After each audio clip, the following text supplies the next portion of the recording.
because I then. From the look in my eyes, come and say you want me. When you gonna give it up to me? It's your body enticing and making me earn it. Now when you gonna give it up to me? Nothing up to take out and it must be tomorrow. When you fulfill my fantasy, cause you know I can get loving straight like an arrow. When you gonna Yo, what is up, guys? Welcome back to another Flowing Spring video, and unfortunately it's going to be the last one for 2025. It's a little fresh this morning, but it's dry. It's not raining. I don't think it's going to rain anytime soon. You can never tell the British weather. We've got a few cars and bikes out here. We're going to head to the exit right now, probably chill there for 10-15 minutes, see what else arrives, and of course we'll get to the usual business. We're walking around the car park. So we have our first arrival, the 280 SL with the hard top. Not sure they're here for me. I think they are actually. Got the modern Seat rolling through. Maybe they're just checking out the sign and like, yeah, I'll give it a look.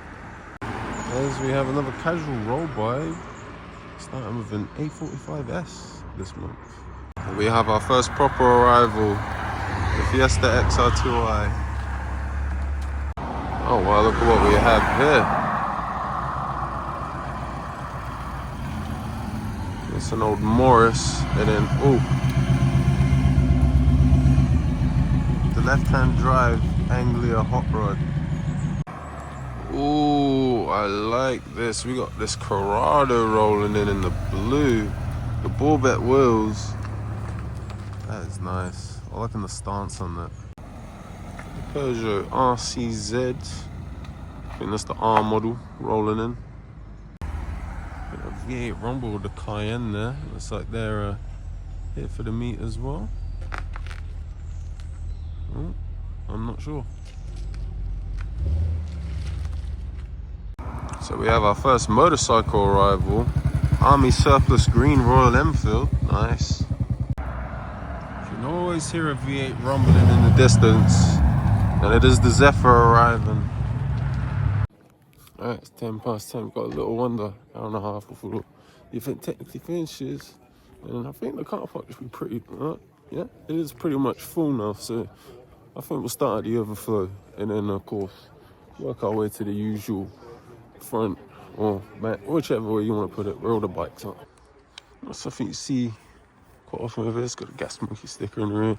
You know, Dodge Dakota Sport. It's the V8 model as well. I think the base one will come with a straight 6, but yeah, you don't see many of these here in the UK. So we've got the regular Mini, there's the Peugeot, and then we have the modern Seat over here next to the Transporter, and we had the big V8 blacked out Cayenne SUV. Oh, M Sport teamed up with OZ to make wheels. I didn't know that, but yeah, I got to set the OZM Sport wheels on the Ranger. In all fairness, if you're going to team up with a wheel company, it makes sense to go with OZ Racing there. Of course, performance orientated, and so is M Sport. Then we have the Corrado 16 valve. Does that mean it's the G60? Yeah. Manual. See, it's got the Carmen pack in the center console there. Nice steering wheel. Of course, these things actually have active rear wing. A lot of people didn't know that about the Corrados. I do liking the stance, the kind of chunky dish wheels and stance, and that kind of reminds me of the Forza Horizon starter car. If you know, then you know. Oh, look at this Ford. I think this is an older Zephyr. Correct me if I'm wrong in the Nardo. Look at the interior. Loving that. The shifter as well. So cool. And then yeah, Nardo grey with the black top. You got the blacked out chrome, bumper delete. It looks clean. It looks almost menacing. If it was fully blacked out, it would be very menacing. But I think blacked out, you know, it doesn't make the lines stand out so much. Whereas this Nardo, it's still dull, but you can still see all the lines and curvatures of the car, which is very nice. Of course, bumper delete on the front as well. Blacked out grille. The blacked out grille does definitely make it look more angry. Seems to have kind of got to like an old school Ford section. You can't complain, especially when you see a Mark 1 RS 2000. Sat here looking as pristine as this. Look at it. It has the original RS wheels. You can see it has the original interior, original steering wheel. The fact that there's a Mark 1 RS Escort here and a 2000 that hasn't got at least some sort of modification, like the Recaro seats or a steering wheel. I don't even think the shift knob is aftermarket. I'm pretty sure that is a factory one as well. That is pretty awesome. Sat next to red. I think this is Granada or Cortina. Let's go check the badging. See, my dad would have saw this and knows straight away. Whereas me, I'm still catching up. This is the Cortina 1.6L. Nice. The L, this is the luxury. And in all fairness, yeah, the seats do look very comfy. Manual, of course. Retractable aerial. Such a classic feature. And then, of course, you can't ignore the Larry Rude boy sat here. The RS Cosworth. One of the most iconic sports cars to come out in the 90s. Look at the Hex Partner cars. Oh, she's a left-hand drive. That iconic whale tail. A car that only really exists because Ford wanted to do Group A rallying after Group B had closed down. And yeah, a car that became uninsurable because they made a super fast car that was no harder to steal than the normal variant, so naturally they got stolen quite a lot. So we've got the V8 MGB rolling out early. It looks so unassuming, that classic British racing green, the red interior, the stock wire spoke wheels, even the exhaust, to be fair, isn't outrageous for a V8 powered car. And then yet you hear that soundtrack coming out the back of it. We'll get a little bit of that rumble as it rolls up the drive there. Lovely. Alright, now back to the Fords. Here is the XR2i that rolled in. Still rolling, still surviving. I really don't think there are many XR2i's still registered on the road, so see this one still putting around. It's pretty nice, to be fair. Yeah, we've got the I'm pretty sure it's a Morris. It is a Morris. Which Morris is it? It's the Morris 8. So I knew it was a Morris, just didn't know which Morris. Loving all the packs going along down there. Very old school, looks very original. Now this is a bit of me. Nissan Sunny GTI-R. Now it's not the Pulsar, because the Pulsar has its own special little P badge on the front, but it is the same car, SR20 DET, 4-wheel drive, 5-speed manual gearbox, built for rallying. But speaking of hot hatchbacks built for rallying, Renault 5, Turbo 2, and yeah. I'm pretty sure this is the same one we saw at the Berkshire Motor Show, and there is that engine. And in case you wanted a better look at it, look. But the gearbox literally just behind the rear bumper there. Not too dissimilar to what you see with the Lamborghini setups, engine, gearbox right at the rear like that, but in a little French hatchback built for Group B rallying. You can see you got the radiators and intercoolers stuffed in the side there with the wide body. Definitely two very iconic, very purpose-built hot hatches. I'm loving the French plate on this. Unfortunately, the Pulsars and Sunnies weren't too successful in the Group A series, but I'm pretty sure the Renault 5 was the last rear-wheel drive WRC car to ever win an FIA WRC sanctioned event. And I just peeped where the exhaust comes out. Now that is what you call a side pipe. You can hear it just popping, all that unburnt fuel and exhaust. So old school, so raw. I mean, this thing is an absolute animal on the B roads. Of course, I am a JDM boy, and this is an SR20, so you know I had to get some of that SR idle for you guys. Oh, there's just no other boosted 4-cylinder like an SR. I know you can say, oh, what about a turbo K20? They don't come turbocharged factory, okay? I'm talking a factory turbocharged, and it's one last look at this thing before it rolls off. We got the Fiat 124 Spider rolling out early. Got the Mark 1 RS 2000 rolling out as well. Got a few early exits.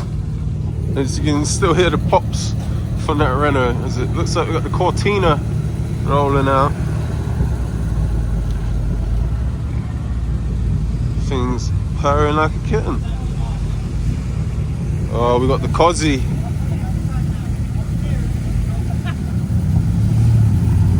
We got a trio of rally pedigree cars, all boosted. The Escort Cosworth, Group A British Rally legend. We've got the Sunny GTIR. Didn't find any success in rally, but in terms of the import tuner car scene and the max power era, that was definitely a well-loved car. Well, I already told you, the last rear-wheel drive / two-wheel drive car to ever win the top class of an FIA WRC event. Gonna get the SR going down the runway, keeping it chill. Of course, probably not completely warmed up yet. You gotta be gentle with SRs when they're cold. Here we go.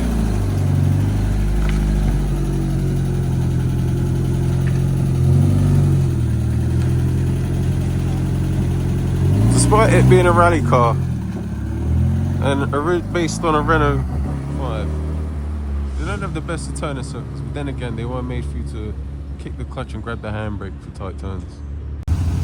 Got the Nardo forward rolling out. Oh, the side pipe. Just gently chopping its V8 away at me. Almost discreetly. Just giving away enough to let you know it's maybe not a car you should play about with, especially if you only drive a stock 1.2 Corsa. Under the tree, checking out this beautiful Mustang and the American Racing Torque Thrust wheels. It's beautiful in this beautiful blue. You got the blue interior, it's an auto, but this is a cruiser of a Stang. And I'm loving this kind of ghosted stripes in the hood.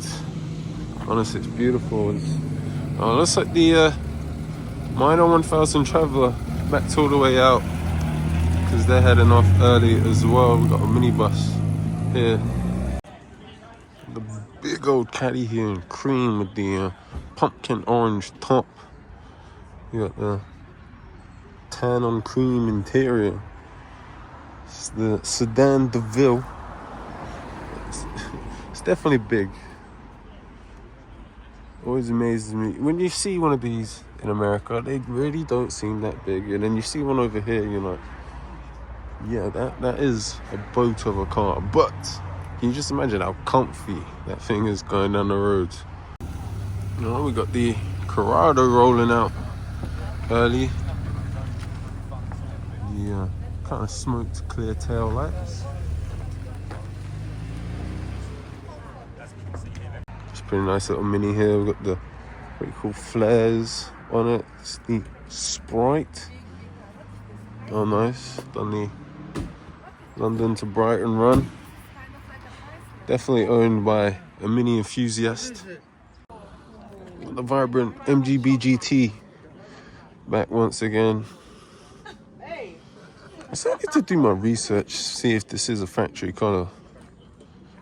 So I haven't seen another one like it. We've got the Triumph TR6 here. Injection. Top down. I do like a TR6. It is probably my favourite generation of the TRs. I know it's not got the most striking lines, but you know, this style is just a bit more timeless for me. Don't get me wrong, the TR5 still looks good here. I just prefer the look of that one. That's a nice navy blue with the wire spoke wheels. Also got the classic picnic basket racket on the boot lids. Oh, nice. The P1 with overdrive. Two very nice Triumphs and a very vibrant MGB. Alright, so we've got to the TRs just in time to get a good walk around of them because they're just fired up to roll out. Perks of having small British sports cars is when you gotta play a bit of in real life, get the car out. It's not that hard as long as you know what you're doing. As you can see, even old school British cars didn't have too bad a turning circles. That's the turn of the TR6. There's no power steering, so it does make it a bit longer, a bit more heavier. We'll give them a bit more space there.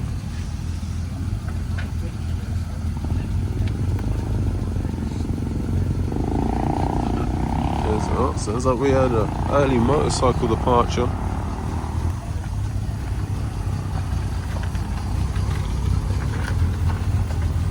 You know. Now here's a fun fact for you. It would be a 50-point turn if someone had an Evo 8 in this same position. All that modern technology, and yeah, it has the turning circle of an aircraft carrier, but yeah. Simple cars is all you need to have fun, especially on the British roads. Like that, they're rolling out together.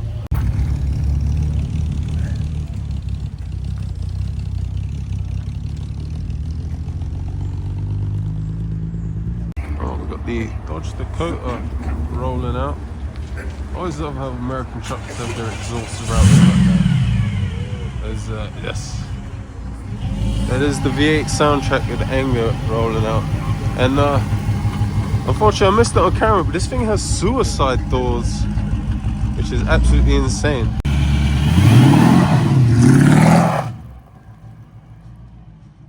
Breaking a little bit of traction there.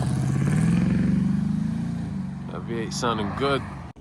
A little Lotus Elan coupe here. You don't realise how low these old Lotuses are, so you actually get next to one and like kind of kneel down and get level with the door.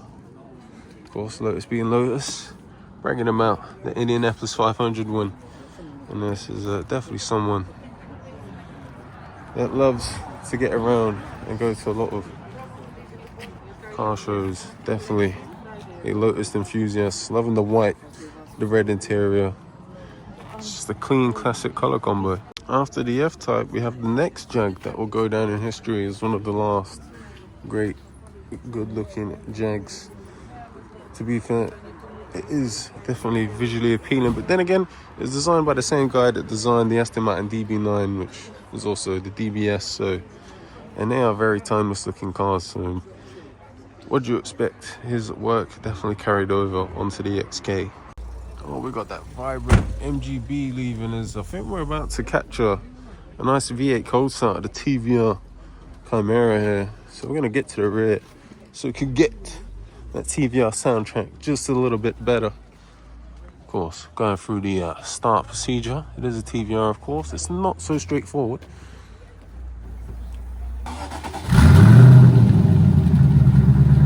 We just caught it.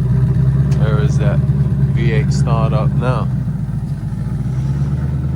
Should be able to get that out, no problem. So use the space he has ahead of him. Get a bit of angle. Yeah. I don't see why that should be an issue. We're seeing a little 4-cylinder per. The Lotus is rolling out as well.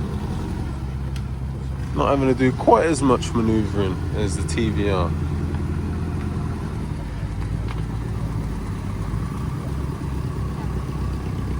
Oh, very nicely done, sir.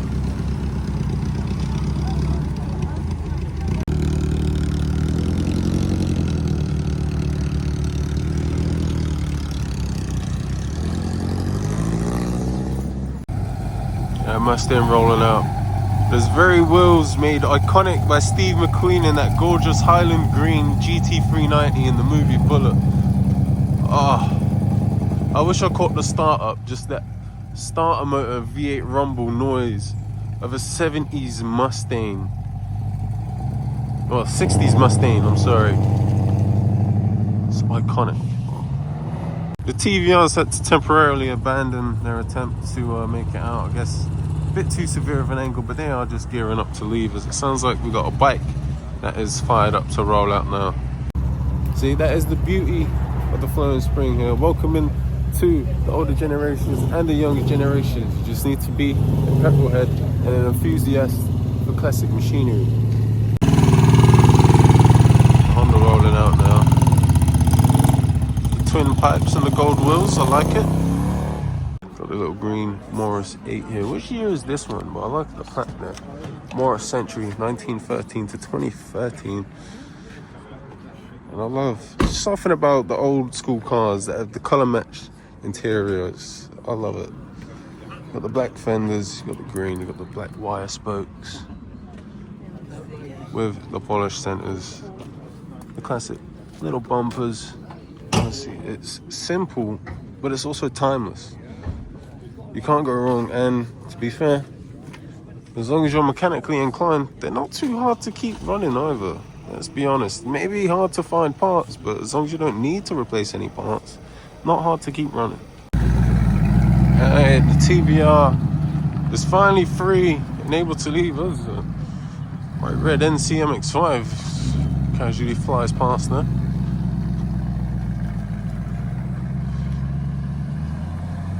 Some 80s elegance here. You can't go wrong with an SL Mercedes, especially 280. Oh, it's a manual as well.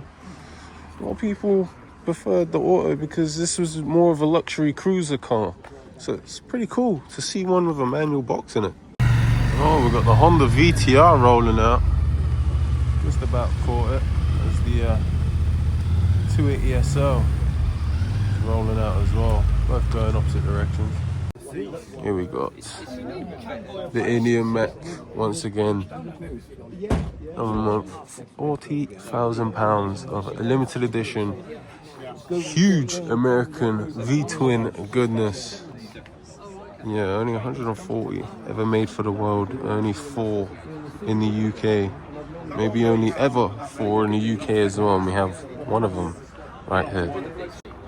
Now, I do love a Harley with all the airbrushing, but you cannot lie.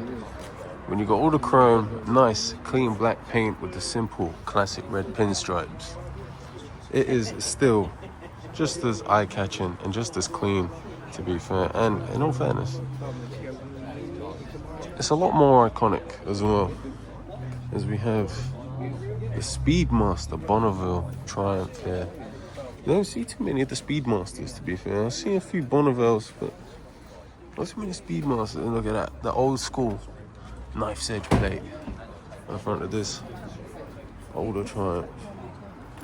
I'm liking the blue on it though. It's a very, very faint blue on camera. Actually, no, the camera picks it up better than the eyes, to be honest. It looks better on camera, but in person it's a lot more faint.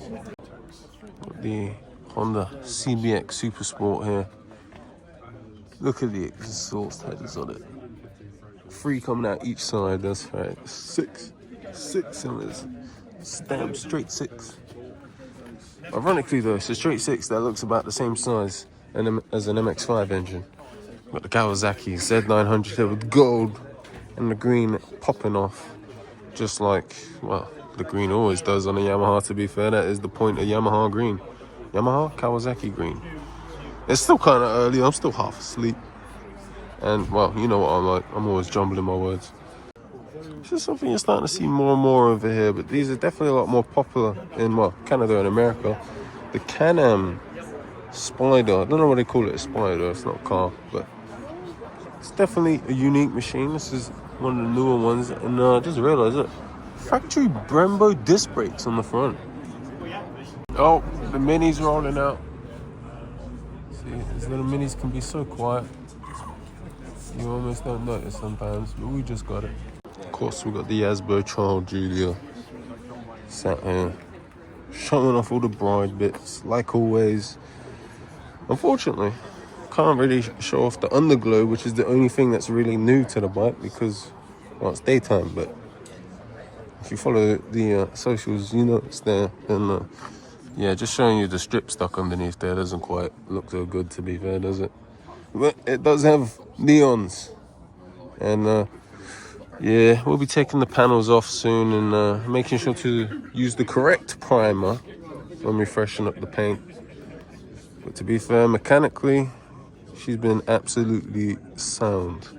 So it's been a good year. It's been a good show season since rebuilding the bike. Definitely happy with the outcome. Just need to touch it up a bit in the winter. The Norton Commando 750. Sat here, and then of course we have a bit of a star down here, the Ford Zephyr. The last time we'll probably see it this year. I mean, may not be tucked away for the winter, but of course it is the last fall in spring, and it is usually the only time we see it. But we never know. We may capture it out in the wilds. Got the wheels on there. Of course, full gangster spec. Sat behind me here, we got the Yamaha 350 torque induction, Kawasaki 900 and an IS, the Thruxton RS in that beautiful blue. Seems like we're getting to a few of these just in time today, as Thruxton RS is now rolling off. We've got the two-stroke soundtrack, the Yamaha 350.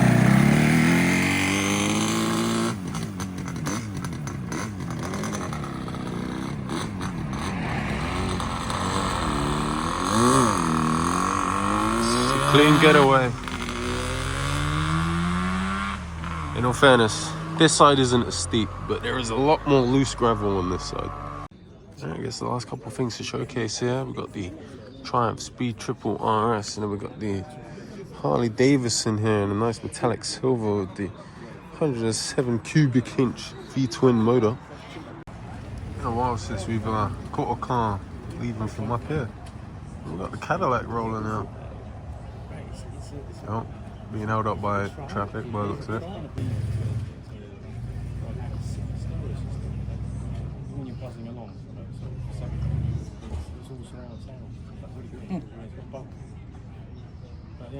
Oh, of course, left-hand drive, it's hard to see out of there properly. Oh wow, it drives a kick snap. Oh. Oh, almost.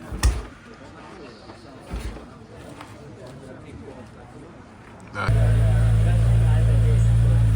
here we go.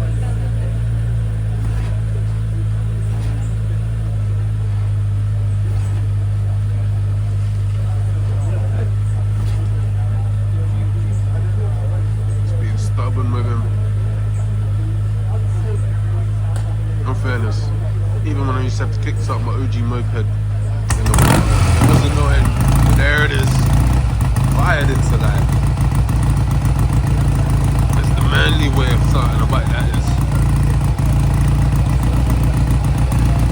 It's a nice idle on it as well, rumbling the decking on one.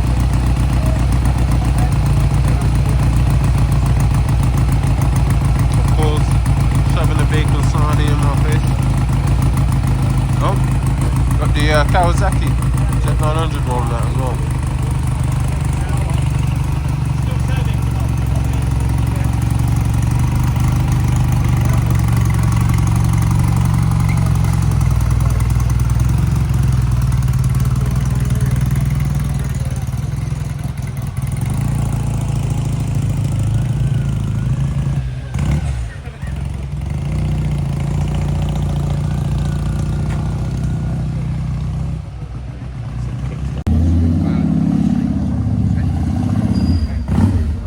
Harley rolling up, just about.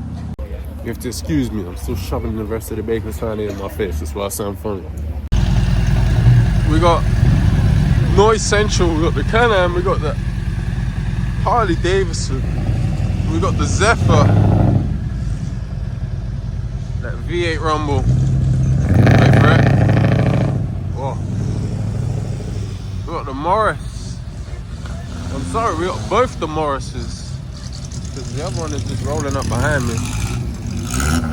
For that little exhaust. So then we got 107 cubic inches the Harley V-twin rolling out. We got the Speed Hunter rolling out. Right, looks like the last few bikes are gearing up to leave, and it looks like the red Fiesta is gearing up to leave as well. So I'm enjoying a nice spooky cider. It's quite nice actually. I've had it once before, but I thought, fuck it. It's my birthday tomorrow. So if you're watching this on Monday the 13th of October or past then drop happy birthday in the comments. I appreciate it. So, you know, may as well. Plus, I'm only having a one. I live 5 minutes away and I'm not going anywhere else. So you're allowed one. I know the legal limit. Fiesta XR2i rolling out.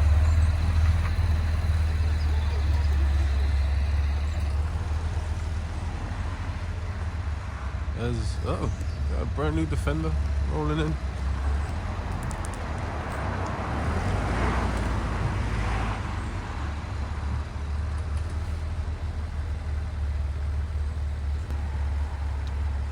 Clear in the XR2i.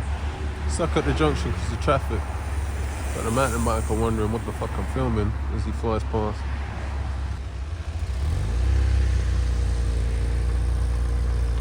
Alright, will the Fiesta be able to make a clean run out?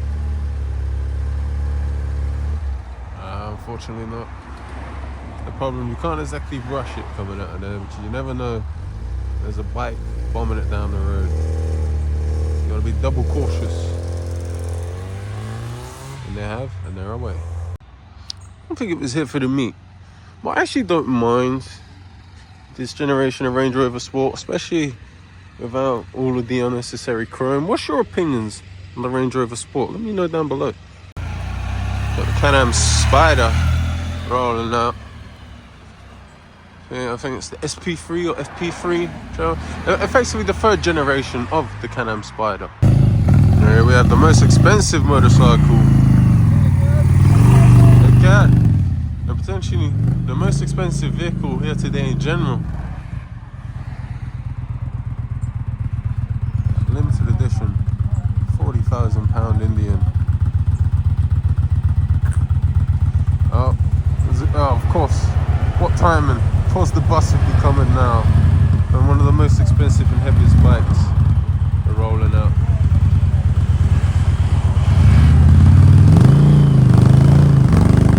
Oh, beautifully done. Alright, it's looking like that may be it for this video, other than my Asbo's making a bit of noise. The Commander 750, the Triumph, and I think maybe a Mini and a Transporter and the Overphone, and obviously, I don't know, the CVX is still here. I think I saw the owner of the CVX jump into the Fiesta, actually. Maybe, yeah, I wasn't feeling too up to riding it home, or just coming to grab it later because they had to do something. Who knows? And obviously you've got the Flowing Springs, Mazda, Kia still here, and the Range. But it's been another good year of events down here, and the hospitality has been great as always. And you know, I don't ask, but they always let me off having to pay for my drinks and bacon sarnies. So huge appreciation, and I know it's only a small gesture, but it is the first, you know, gesture and recognition for what I do and the passion that I have for these cars being recognized. So I definitely appreciate that. But before I start rambling too much, it is that point in the video. So last time they're gonna hear this noisy bugger in 2025. Hit that like button if you've enjoyed it. Subscribe if you haven't already. And of course, links to the Flowing Spring will be down in the description, so you can find out when their shows will be starting up in 2026. Of course, links to my dad DVD Autos if you're in the Reading and Berkshire area, you need some work done. Car, bike, moped, van. It also has a motorcycle trailer, so can transport motorcycles for you if you just bought a project bike from Copart, for example. Well, and to do some welding for you, so you need a little patch job so your car can make it for an MOT. He's your guy. And of course, links to the main man, Jonny K, as well, so you can still get your drum and bass goodness through the spooky season. Hopefully he drops something spooky for the season. And of course, you know, I'm pretty sure he's got at least one Christmas drop for the festive season. And of course, links to Car Medness down below. Unfortunately, she got called in to help out with a busy night at work last night, so she isn't here today, but she will be live streaming at Jack Meet, which isn't the Tuesday coming, but the Tuesday after. And of course, my socials down below so you can see the highlight reels and the pictures that I took here today. Until Jack Meet, you will have a good one. And wow, I will no longer be 28 when you next see me. You have a good one. Peace.